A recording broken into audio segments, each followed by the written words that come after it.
Welcome to episode 13 of the Active Bariatric Nutrition Podcast. I'm your host, Kim Tirapelli. Today, I am super excited to chat with endurance runner Terry Price. As Terry sees it, his story isn't unique. He's just like many others who've had lifelong struggles with their weight. He has tried diets and exercise through the years, but any weight he has lost always gained back with interest. Even when he was heavier, he was always active. Numerous physicians have told him that he was the poster child for bariatric surgery because even though he tried to stay active, he just couldn't lose and maintain the weight. In 2018, he was at his heaviest weight of 280 pounds. His biggest worry back then was taking his diabetic and blood pressure medications and using a CPAP machine for severe sleep apnea. The change happened when in early 2021, Terry lost his oldest brother due to complications of type 1 diabetes. He was the third generation in his family to have that, and Terry decided this was something he could change and he needed to lose the weight. Terry, age 55, had contemplated having bariatric surgery in the past, but when he met with his surgeon in 2021, he knew the time was right. Now at currently 180 pounds, he is no longer considered diabetic, he is off the CPAP machine, and takes almost nothing for blood pressure. Before the weight overtook his world, Terry was an avid runner. After failing to recover from a leg injury suffered during a marathon years ago, bariatric surgery has revitalized him. Terry is now taking the next step in running in marathons, half marathons, and local 5Ks, looking for personal best records. Thank you so much for being here today, Terry. No problem, Kim. Thanks for having me on. Yeah, I know we connected a while back when I was getting going here with the podcast, and I'm just so glad that you're here because I get so many questions about endurance training, whether it's for running or cycling or other events, Ironman, all these kinds of things. And I'm just so glad we have someone that can kind of share their experience and journey with this, goal. Yeah, no problem. I'm really glad I found you. Actually, it was during the Rob D'Amato podcast. I'm friends with Dad Rob. A lot of us in the bariatric community call him Dad Rob because there's a guy who's like a bodybuilder and his name is Rob, and they used to call him Hot Rob and him Dad Rob. I don't know. He is a great guy, and I really love what you're doing with this show. And I said, well, heck, I'd love to be involved in this. Yeah. Well, thank you. I appreciate it. So, let's talk a little bit about your bariatric journey and tell us a little bit about, how it's come through, how it's changed your life. Talk to me about it. Okay. Yeah. I mean, there's a lot of ways it changed my life. You mentioned earlier, my brother passed away back 21, 22 in that area. And he was the third generation of men in my family that had diabetes, but not only had diabetes, but died due to complications from diabetes. Oh. I lost my grandfather to a diabetic coma and just went into it. It was back, in the 1940s, 1950s. Not a lot of information on diabetes, but had a diabetic coma and died. My dad had cancer, bone cancer, and instead of being able to, and he had type 1 diabetes, and instead of being able to treat it, they actually couldn't treat it because his diabetes, his blood sugar would shoot up when he'd have the chemo. So you have to take him off the chemo and then the chemo. So eventually, he passed away. And then my brother, Paul, he was a great guy. A lot of people compare him and I because we have similar personalities. He's a fun guy. But he had type 1 diabetes to the point where he lost his kidneys. Oh, no. And so he was on dialysis. And we took him home after his daughter's wedding. And, my brother walked him upstairs, said goodbye and everything. And the next day found out he didn't make it to his dialysis appointment and found him, passed away. Sure. So I really did at that point said, it's time to do something about this. I had type 2 diabetes, which, it was being controlled, but I was controlling it with like 3 different medicines. I was on Jardiance, metformin, and Ozempic. Sure. And I was taking full doses of all of them. I was 280 pounds, and I was getting threatened by the doctors that, hey, we're going to have to maybe look at insulin next. Right. On top of that, I had sleep apnea, and the sleep apnea it wasn't that I'd stopped breathing numerous times during the night, but when I would, my oxygen level would drop to 60%. Oh. And the doctor said, that's like brain damage level. And I'm like, Yeah. go figure, it is me. But, and then I also had problems with blood pressure and also cholesterol. Now, this is really weird. About 10 years ago, no, 20 years ago, they checked my blood cholesterol, and my triglycerides, the bad cholesterol, was at 1350. Oh, wow. Okay. That's like Aunt Jemima going through your veins. Yeah. I mean, Yeah. this is, Yeah. blood was going through my veins going, excuse me, pardon me, excuse me, So it was in pretty bad shape. Sure. Go ahead. What'd you say? No, I was just going to say, yeah. I mean, that happening to you, it sounds like contributed to kind of this decision. Definitely. Oh. Yeah. And so when I made the decision, it definitely wasn't for, I wanted to make sure when I did it, and it took me 10 years to kind of work through this, that it wasn't about how I looked. I'm in a very happy marriage. I enjoy my marriage. We get along great. Yeah. There was no issues there. It was just the health issues because, sure. I got to the point where I was at a low spot at that weight. And I literally thought about writing my kids letters and saying, hey, if something happens to me, here's my goodbye letter, to my kids. I have 5 kids, 3 from my first marriage, and my wife has 2 from her first marriage. And sure. They're all our kids and we get along good. But going past all that, my journey as far as that goes led to me to going to Cleveland Clinic, Akron General. I met Marita Bauman, my surgeon, and we kind of went over and put our heads together, and I decided to get the sleeve gastrectomy. Mm-hmm. And I noticed, they told me, being 280 pounds, they said, well, we'd like you to lose 5 or 10 pounds before the surgery. So I decided I'd start walking. Good. And I'd track all my food. I used my Fitness Pal or whatever, and everything I eat, I just put in the the tracker, and I lost like 40 pounds going into the surgery. That's great. And I was only walking like 30 minutes a day. Yeah.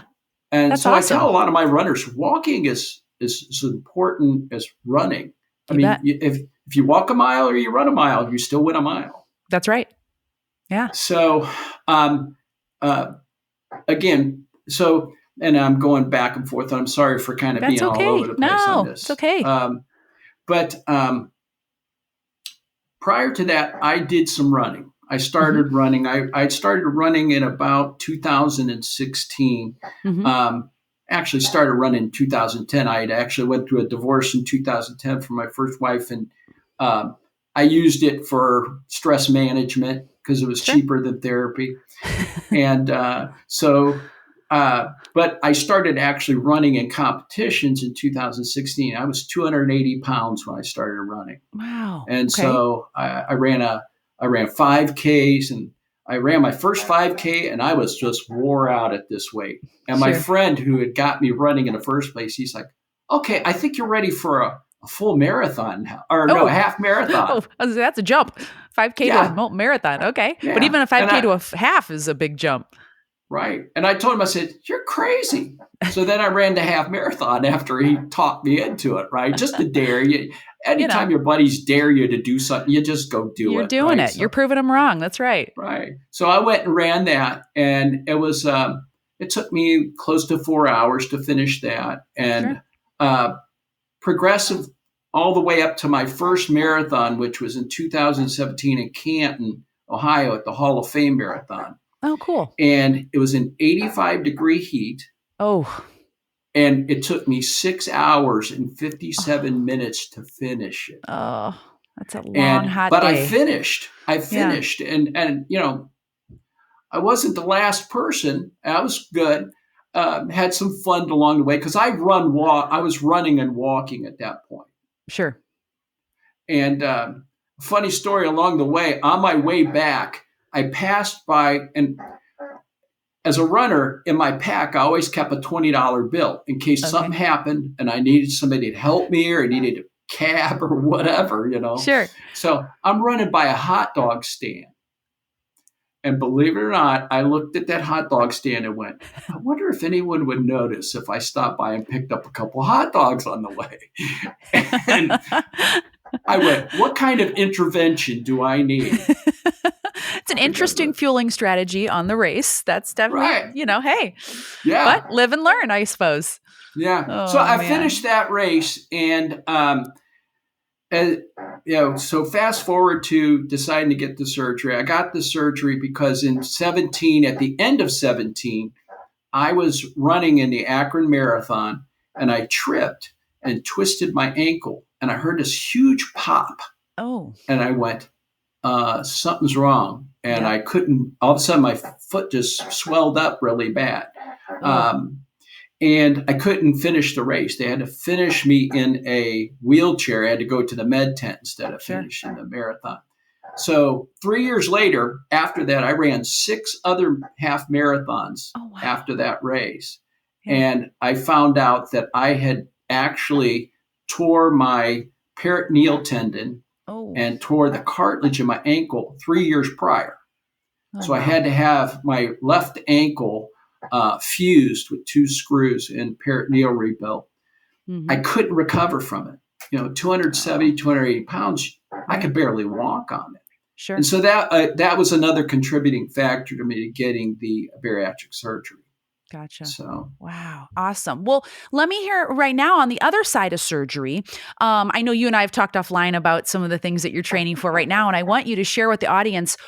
So since you've had your bariatric surgery, I know you resumed your running. Kind of tell us what you've been doing and training for now, or maybe in the last year or so. What have you been doing with your running? What are you training for?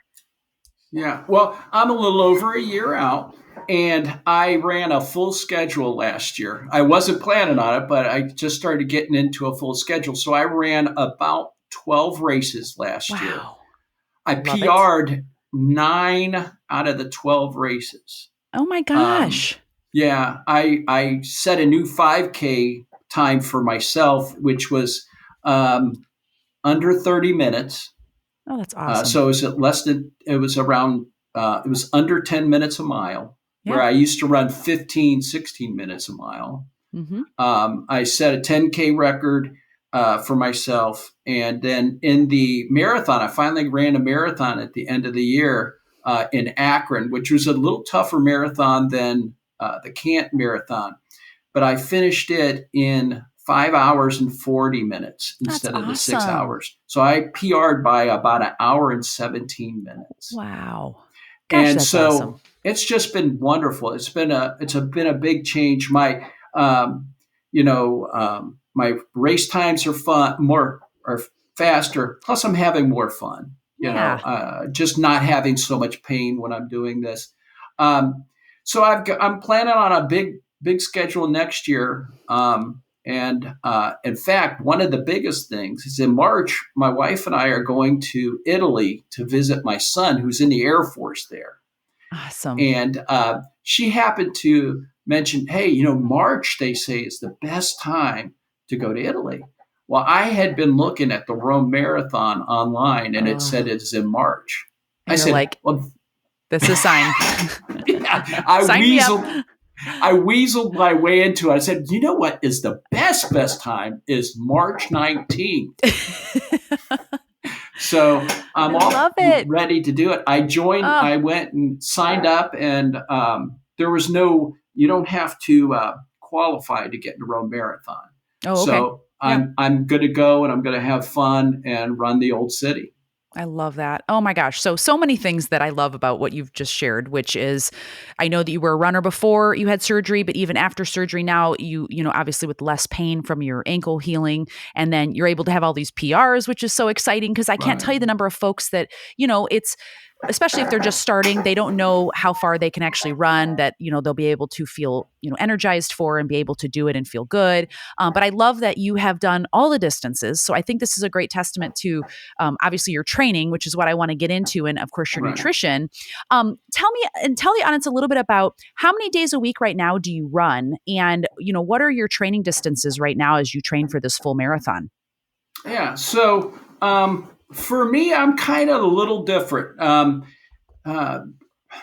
Being 55, having some injury issues in the past, I run about 3 days a week. Perfect. And then I do strength training on the other days. So basically, I work out about 5 to 6 days a week. Okay. The strength training is a little different than most. Now, some people will go, hey, use weights and lift weights and things. And I do that sometimes, but mostly I like to do body weight exercises and bands, rubber band, the leg bands and stuff like that. Sure. I like to train the legs individually when I'm training into weights. So like I'll do the split squats, the one leg squats, and I'll use a chair to kind of balance myself. Because, I mean, even though you're trying to build strength and you are trying to build balance, you don't want to be like flexing back and forth because you can cause more injury. But so I run 2 light days a week, normally about 3 to 4 miles per session. And then I run a long day. And right now I'm up to 10 miles. And, it's feeling pretty good. I just have to be, as older runners and people that are dealing with injury and even heavier runners, I think you got to be cognizant to not overtrain. Yep. So easy to happen. I couldn't agree with you more. And what I like that you're saying is that you are training for a marathon by running 3 days a week. This doesn't have to be, I've had a lot of folks that are like, I run 6 days a week. And I do get that very issue, which is overtraining leading to injury and illness. And they get run down. And then, that goal of training for a marathon, which takes, several months to train for it, it's hard to get to the end because you can develop the injuries or the illness and that kind of thing. How long did you give yourself to train for the marathon? How many months? Generally, I go between 13 to 16 weeks for training. Okay. Now, again, I'm kind of more experienced than most. So, doing this for like 3 years. Generally 16 weeks, especially if you're new, you should be giving yourself and just incrementally raise your long day. Most people will say like 10% each time you go through the week. Now, you can do more than that. There's no medical science that says it's 10% is the magic number. Right. But in my case right now, I was supposed to be on, right now was supposed to be an off season, but since Italy came up, there is no off season. It's time to just run it. Right.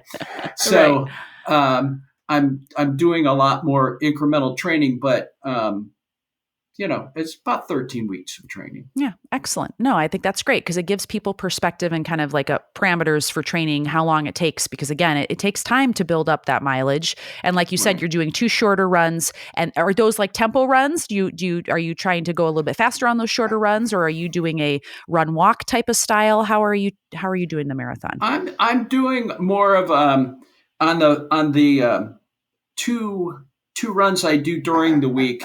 I'll do one faster pace. It'll be just under race pace. Okay. I'm in the north. I don't know what the weather's like there, but we've been in like 20 degrees. Oh, yes. Yeah. It's cold. I've been out a couple times with a friend of mine and our bottles froze. Oh, no. Yeah. Solid ice bottle. Yeah. Yeah. You don't want a popsicle on a run. You want to drink water, right? Yeah. Right. So I've also worked on the treadmill, or as we call it, the dread mill. Sometimes you just really dread going on there. But so those ones, I'll run a fast day, then I'll run kind of a slower day. Okay. And then my long runs, I don't really put a lot of speed into it. Needless to say, I'm 104 pounds down from what I was. But I understand that I'm not Eliud Kipchoge. I am not going to run this at some kind of speed record. Okay. Absolutely. I'm running more for the enjoyment of it. So, that long run is at a more of just a pedestrian pace. Gotcha. And I love it because I love to get lost when I'm out running. Yeah. Enjoy the scenery. Oh yeah. I was in Columbus a month or 2 ago with my wife. And I said, well, I got to take a 6-mile run. So I took a 6-mile run and I saw this pedestrian bridge and I went, wow, that's a cool pedestrian bridge. I should run across, because it was a big long bridge, and I Sure. said, but I got to get back. And I went, no, I'm going to run it. So I Check it ran out. it. Yeah, ran to the end, came back. Somehow I tend to get myself lost. Uh-oh. So my 6 mile run turned into 8.5 miles. Oops. I'm calling my wife going, go on to breakfast. I'll be there. I'm not sure when, I just, so that's what I do. I like to get out and get lost and have fun. So, that's where a lot of good thinking. I mean, I know, I've done a couple marathons too. I was thinking a quick story when you were saying about that temperature, that high temperature you had. The first marathon I ever did was the Los Angeles Marathon back in, I don't know, like 2002 or 3. And it was 90 degrees. And it was miserable. I remember literally not understanding that like you can't wear like cotton shirts to run in because I chafed everywhere. I had like a sports bra scab from my cotton sports bra that had rubbed against my skin, and because of the heat we were so wet. And anyways, I know what you're saying about it. It's not fun, and it can be very difficult, to just get through the darn thing. And at this point, you're just like, I just want to cross. I don't care. I just want to make it. So I hear you. It's not been a great experience. I've only run 2 full marathons. I did the Chicago Marathon also. That's where I'm born and raised in Chicago. So I know what you mean about cold weather. It can be cold. I remember having frozen eyelashes, in fact, on runs. So that's never been fun. But anyways, but let's talk about the fueling now that we're getting kind of into, the training. Mm-hmm. So I appreciate though that information on your training program itself. And what I also wanted to reiterate to everyone listening is that you do cross training that includes strength training. So runners should not be afraid of strength training. Yeah. Yeah. Especially as an older runner. Yep. The younger people, and it's just it's a little harder to recover if your muscles aren't strengthened up when you're running. So. Yeah, absolutely. Yeah. So let's talk about your fueling for your running sessions. So let's start off with just a typical day. So when you're doing a shorter day, when you're running during the week, you're doing your 3 to 4 miles. How do you eat prior to the run, for example? Do you have a meal that you typically eat before you go for your run, a shorter run? Oh, on a shorter run, pretty much during the week and the shorter runs, I try to just eat normal meals. Good. I don't look for anything special. I've been eating that stuff with lettuce and stuff. Oh, a salad. That's what it's called, salad, which is something that it was really interesting to me. I didn't even know people could eat that kind of stuff before I had my bariatric surgery. But I've been eating more salads and things like that. On shorter runs, I will say this, and I was kind of thinking through this before this. If you're running a 5K,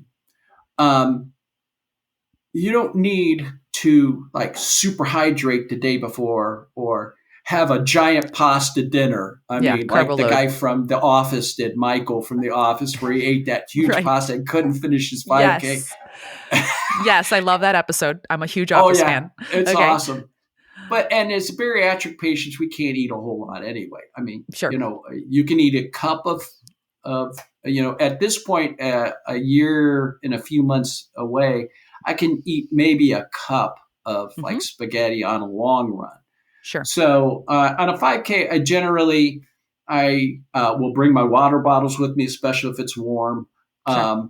I'll make sure the day before I've hydrated. Mm-hmm. And you want to cut yourself off. Even in a bigger race, you want to cut your water down at about, I would say, an hour or 2 before you go to bed. 2 reasons. You're going to lose sleep because you're going to be going to the bathroom all night. True. If you overhydrate before that. True. And then secondly, by then you're going to get the amount of hydration you need in. That's right. Yeah. You don't want to try to make it all up in that very last day. I know when I would agree with you and second that. If it's these shorter runs, I typically tell my bariatric athletes, if your workout's an hour or less and it's kind of a, light to moderate workout, we don't really need to pump carbs during the workout or anything like that. I mean, unless it's really hot and sweaty and you're, a salty sweater and you do benefit from more maybe electrolyte replacement and a little bit of carbohydrate. That in those cases, sure.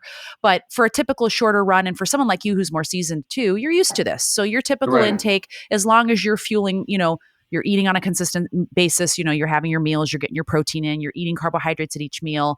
If that works for you, then you should definitely stick to it. I would agree with you on that and your advice. And tell me a little bit about what you do then on a long run. So when you're getting prepped for your long runs, talk to us about that.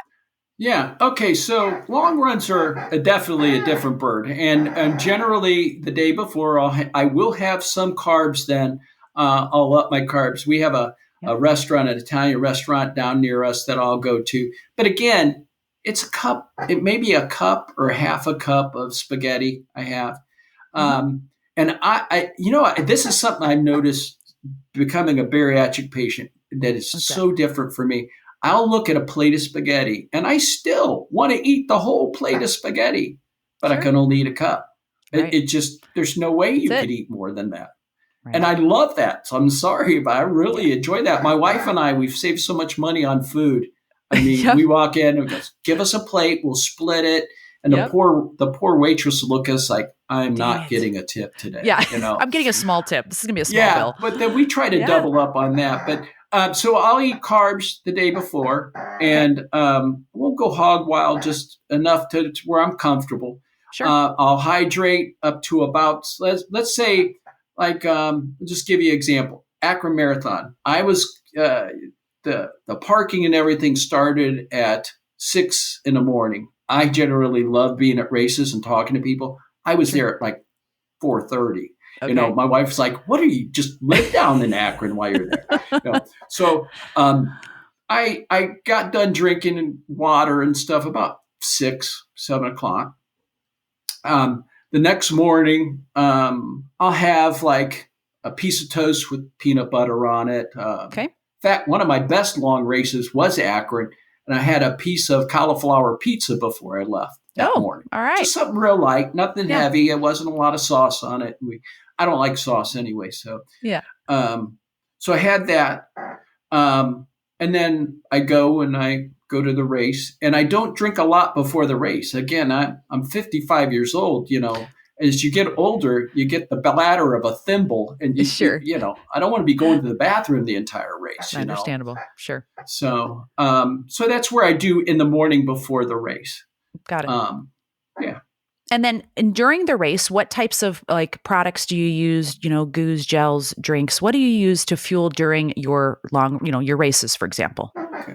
Well, I carry a race belt with me with a pack of different things. Now, I brought some things with me to kind of show you what we have. Like during the race, let's see here. Obviously, you carry your water bottles if you want to carry water bottles. Now, during an actual race like Akron, it's a very supported race. So they have water out on the race course about every 2 miles. And so I don't worry about carrying the water as much as I do the nutrition. So I brought a few things. They will give you these during the race a lot of times. GU is like probably one of the big sponsors of races. People can get these pretty cheap. And what they are is they're just 100 calories of carbs, basically. And they'll keep you, keep your nutrition up. Generally, they say, I think it's every 30 minutes to an hour, you start taking these.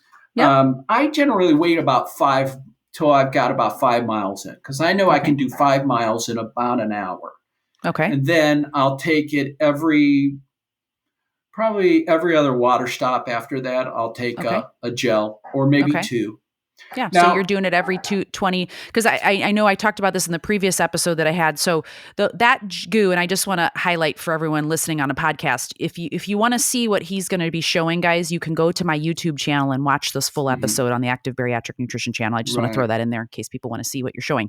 But the GU that he was just showing and he was saying is it's 100 calories for that GU packet, and there are 23 grams of carbohydrate, and there's about 55 milligrams of sodium in one of those packets. And the recommendation typically for an endurance athlete is about 30 to 60 grams of carbohydrate per hour, which for a bariatric athlete, can be doable. And so what I think you're saying, Terry, is you're doing them every about 20 to 30 minutes. Yeah, exactly. Got it. Exactly. Perfect. And, I love it. And this even has amino acids in it. And the one I got here carries caffeine. By the way, Okay. I wanted to mention I love your reels because Oh, like you must love coffee as much as I do I because do. it pretty much courses through my veins. I love in the morning. That's the first thing I have is coffee. Yes. Whether I'm working out or going for a run, I love coffee. Yeah. Same. So this has caffeine in it. You can Okay. buy them without caffeine. Yes. Also, I will say there is a difference in the aspect. Oh, I would think there's a difference. I had the sleeve gastrectomy, and a bypass patient may not be able to eat this. This might be a Correct. little too rich. Yeah. So there is an alternative that I also use during the race. We'll use this is called Merton, and again, 100 calories. Still give you your calories that you need, but this is a lot less sugary. It's basically a hydration gel, so you aren't going to get a burst of flavor. It's going to be a little sweet, but it's a lot easier on your stomach, which Good. I think is a good thing, especially if you're having some issues with that. Because, again, nobody runs these races because of the porta potties. They aren't the most luxurious places you want to be at. So, if you can avoid it, good thing to do. Right. Other things that I have used during a race are these things. They're electrolytes. They're basically salt tablets. This is made by Salt Stick. Yeah. Yep. And they're very good. They taste like kind of like your chewable vitamin C when you're running. And those are good for your runs. Now, I'll use this not just during races, but my long runs. So great. Like for this marathon, the one I'm training for now, my long run will probably be 18 miles. Okay. But for Akron, it was 20 miles. So I've been out 2 or 3 times at between 18 to 20 miles. You need something to replace those electrolytes. That's absolutely hugely important. Totally agree with you. And let me just make a quick comment on that. So the Morton has a little bit more sodium as compared to the GU. It has 85 milligrams per packet of sodium.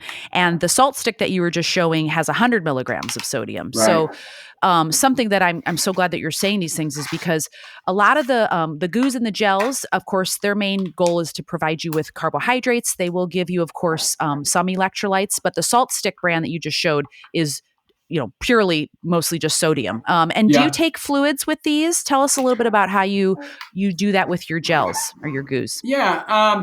Generally, again, when I take the gels, it's usually right after every other water stop, like we talked about, 20 to 30 minutes.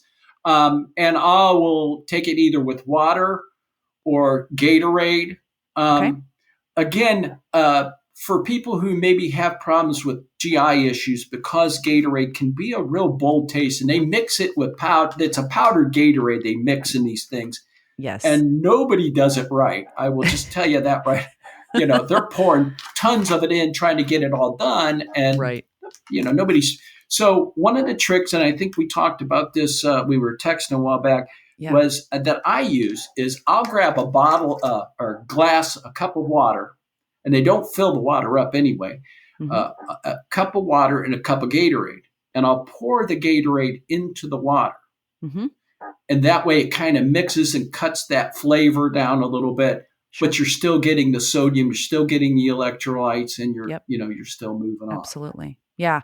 No, and I want to comment on that because when you said we were messaging, you were saying that that's been helpful for you to reduce nausea because, like you mentioned, especially for bypass patients or a duodenal switch patient, even more so, that is real. These types of gels and GUs, we really have to find what works best for you, and so the training is when you should be trialing out these gels and GUs. So I assume, Terry, you've practiced with these during your training, correct? Do you practice with this? Yeah, Perfect. Definitely. These go with me on all my long runs. And it doesn't mean I partake in all of them all the time. Sure. I mean, but they're there to work on. In fact, I'm working on a new one right now, and I'll show you this too. That I actually incorporated in my last long run. And I don't know if you've ever heard of Built Bars. I have heard of Built Bars. Sure. Okay. They have a one called the Puff, and it tastes like a marshmallow. Oh, a chocolate covered marshmallow, and it is delicious. I mean, sounds it is good. My wife doesn't like the protein bars as much as I do, and she loves these. These are just really good. So again, it's soft. It's chewy, but it isn't so chewy that it'll block you up or make you verklempt when you're running down the road. Right. You're going to have something you can chew on, but it'll dissolve as you're going. Absolutely. So far, so good with these. I've tried these out. Okay. And I wanted to mention something else when you said earlier about the goos with the caffeine. So something to make note of for folks listening is that definitely want to practice with caffeine on the course before. You don't want to just do that on race day. And if, for example, if you know what's going to be out on the race in terms of the mile markers, what gels and goos are going to be there, some places do have races that give out the gels with the caffeine. And because caffeine is a GI stimulant, it can, for people who aren't used to it, cause us to have to go to the bathroom, have some GI issues. So just be aware of that. If you practice with caffeine, fine. If you don't practice with caffeine, then I would probably recommend considering bringing your own gels or things that are going to work for you that don't have caffeine in it. I just wanted to point that out because that actually happened to me. And I didn't practice with it. And then I had a goo that had caffeine and it was not a good experience. So never try anything new on race day. I know we've talked about that. No, but that's great. And so then tell me, so your little trick, which I think is so helpful also, was the kind of the diluting of the Gatorade that's on the course. And you do utilize what's on the course typically, Terry? You don't usually carry your own fluids? No, I don't, because they usually on a good race, and I try to pick good races to race like this, they're going to provide you with the right amount of water. Something else that I would suggest when you're out on the race course too is to finish that cup if you can. I mean, again, drink what you can. I usually walk through my water stops. Now, I'll run all the way up to the water stop. I'll grab my water and I'll walk through. I'll say thank you, and I'm drinking my drink, and maybe grab another glass, pour in my head. Take a little time there to kind of get yourself back together. Make sure you're getting the fluids in. I'm going to say this. I realize that we need nutrition when we run because you want to run at your peak performance.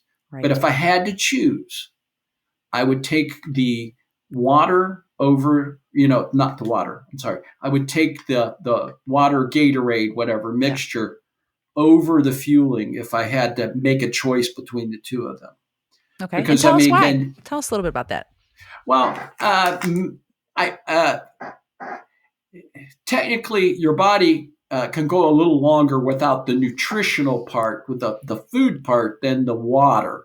And if you don't get enough water into you, there's a real good potential, especially being a new runner, that you'll overheat and do what's called a red line. And that's no fun. That is no fun. Yeah, no. In fact, I saw a meme today. It said, running won't kill you. You'll pass out first. Right. So you don't want to do that either way, because again, on a hot day, you just definitely want to replace those fluids, especially. And plus, again, when you're dealing with Gatorade, you're going to get some caloric intake. No matter what. Definitely.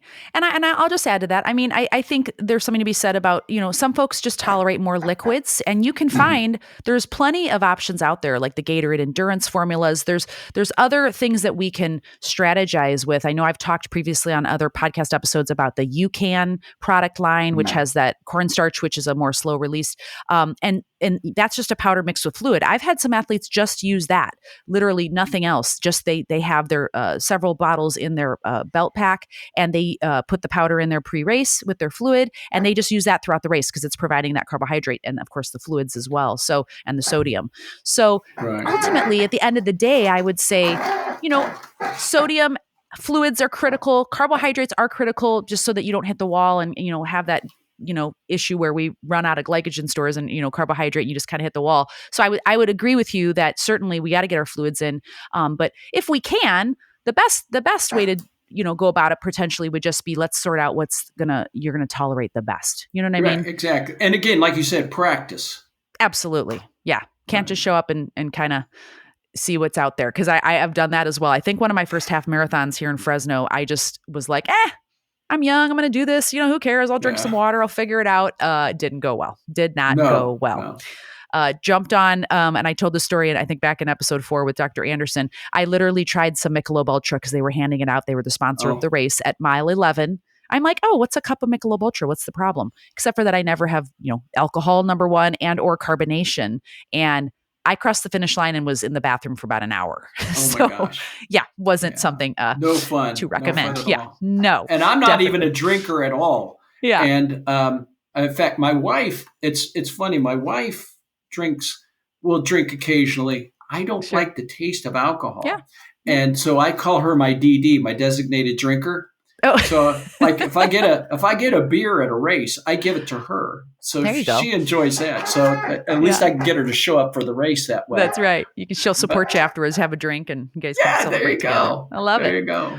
Well, let's talk a little bit about. So I don't even think I wrote this one down, but I do want to just ask you, what do you typically eat after your race, Terry? Like, what's a typical kind of recovery meal that you enjoy? Um, that will vary a lot of times. What we do, we generally will go out to eat somewhere. Again, obviously, being a bariatric patient, there's going to be limitations on what you can eat. But Sure. I will, if there's, I'm a big fan of a piece of pizza afterwards. Okay. A decent slice of pizza. That's a good, finish up type meal for me. There you go. This last one in Akron, it was kind of interesting because I did end up getting my pizza, but after we got done, downtown in Akron, there is a place called the Peanut Shop. It's like Okay. it's like a haunt that everybody. It's been around forever. It's just like Sure. an establishment in a town. And I get done running 26 miles, and my wife goes, "Oh, we're downtown. Let's go to the Peanut Shop before we leave." I said, "I just walked 26. I just ran 26 miles, and you want to go to a peanut shop?" But the peanuts were good, so I will say it was worth going. Okay. So. There you go. I love that. Awesome. So, what are some of the biggest lessons that you've learned with your endurance training since you've had your bariatric surgery that you could share? Maybe, help some folks out there going to start, doing some endurance training. What are some lessons that you've learned? Well, I would say this, and then coming from being a larger runner, larger runners, they call us Clydesdales, Okay. given the size of the runner. One thing I've learned is, again, and just kind of going back to it, the point of hydration. When you lose weight and you lose body mass, hydration is going to become much more important. As a heavier runner, I could almost run a marathon without drinking because I carried a lot of water in the fat. When your body's thinner, you don't carry near as much water. So you need to hydrate as you go. Because I had a couple experiences after losing, close to the 100 pounds that I started cramping. I was wow, this has never happened before. Sure. So it's important to make sure you're hydrating when you're running. If you're starting out as a new runner, again, don't try to force it. Just run by feel, get an idea where you can go, and take your time. And there's nothing wrong with run walk. There's a guy named Jeff Galloway. If you need a running plan, there's many of them out there. There's a bunch of different running plans out there, but Jeff Galloway is a good one for people who are just starting up. It's called the run, walk, run method. Yep. And so like in some races I've ran, like you run 2 minutes, you walk a minute, run 2 minutes, walk a minute. And it's a lot of fun. Yeah. And get the enjoyment out of it. I mean, you pay, nobody's ever paid $100 for a banana. Sorry. It's just not. I enjoy it because I can go and talk to people. And I go have fun when I'm running, and we just have a lot of fun with that. So just enjoy the experience. Yeah. And I would just say too, I mean, just listening to, first of all, I can hear the passion in your voice and that you really do enjoy this. And it sounds like it's been part of your transformation process after having bariatric surgery is this running piece. I mean, would you agree that that's been part of this, kind of your journey has been this really important running piece? All through it, yes. And actually, it was a big incentive for me to get back to running because, again, I loved it for the stress level thing. Yeah. Funny story is before I had the bariatric surgery, I was out running and I ran a marathon and I was in a job interview. Okay. And this guy, he looks at me.